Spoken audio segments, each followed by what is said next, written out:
building is made up of செங்கல்ஸ். This body is made up of cells. அதுல என்ன doubt இருக்கா? ஒரு தலைமுடி எடுத்தீங்கன்னா 10,000 செல் இருக்கும், 20,000 செல் இருக்கும். அந்த செல்லுக்குள்ள பாத்தீங்கன்னா அது ஒரு வீடு மாதிரி. அதுக்குள்ள சமையல் ரூம் இருக்கு, அதுக்குள்ள மைட்டோகாண்ட்ரியா தான் ஸ்டவ், கிச்சன். புரோட்டோபிளாசம் தான் டைனிங் டேபிள் மாதிரி, சைட்டோபிளாசம் வந்து டாய்லெட் மாதிரி, ஒரு வீடு மாதிரி. அந்த வீட்டுக்குள்ள அடிக்கடி ஃபுட் போயிட்டே இருக்கணும். நம்ம பாடிக்குள்ள செல்லுக்குள்ள போக வேண்டிய முதல் பிரதான உணவு எதுனாக்கா குளுக்கோஸ். C6H12O6 நோட் பண்ணீங்க டக்குன்னு. C6H12O6 குளுக்கோஸ் பேர். இதெல்லாம் நீங்க தெரிஞ்சுக்கணும். நம்ம எது ஊர்க்கதையெல்லாம் பேசுறோமே தவிர நம்ம பாடிக்கு தேவையானதை நம்ம தெரிஞ்சுக்கவே மாட்டேங்கிறோம். நம்ம பிசிக்கல் பாடிக்கு தேவையான மூலப்பொருள் எதுனா மெட்டபாலிசத்துக்கு, வளர்சிதை மாற்றத்துக்கு தேவையானது ஒரு செல்லுக்குள்ள குளுக்கோஸ் போகணும். குளுக்கோஸ் மட்டும் போடுமா? நம்ம வீட்டுல சமையல் பண்றதுக்கு நமக்கு விறகு தேவையில்லை, அப்ப கேஸ் தேவையில்லை, அப்ப ஏதோ ஒரு ஃபயரிங் மீடியா நமக்கு தேவை, ஒரு வாயு வேணும். அப்பதான் நம்ம எரிச்சு சமையல் பண்ண முடியும் இல்லையா? அந்த மாதிரி உடம்புக்கு தேவையான வாயு எது சொல்லுங்க பார்க்கலாம் டக்குன்னு. ஆக்சிஜன். சத்தமா? ஆக்சிஜன்.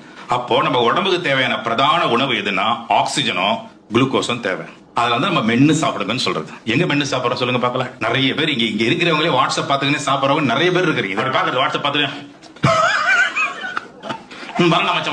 மெசேஜ் பார்த்து பிரயோஜனமே இல்லையே. சாப்பிடுற உணவு உங்களுக்கு டேஸ்ட் தெரியலன்னா 40% எனர்ஜி போச்சு. அதனால டாக்டர் கலாம் சொல்றாரு EAT ஈட்னா எக்ஸ்பீரியன்ஸ் ஆல் டேஸ்டஸ் அர்த்தமா. டேஸ்ட் பண்ணும்போது பாத்தீங்கன்னா பிரெயினுக்கு சிக்னல் மூலமா 40% எனர்ஜி போகுது.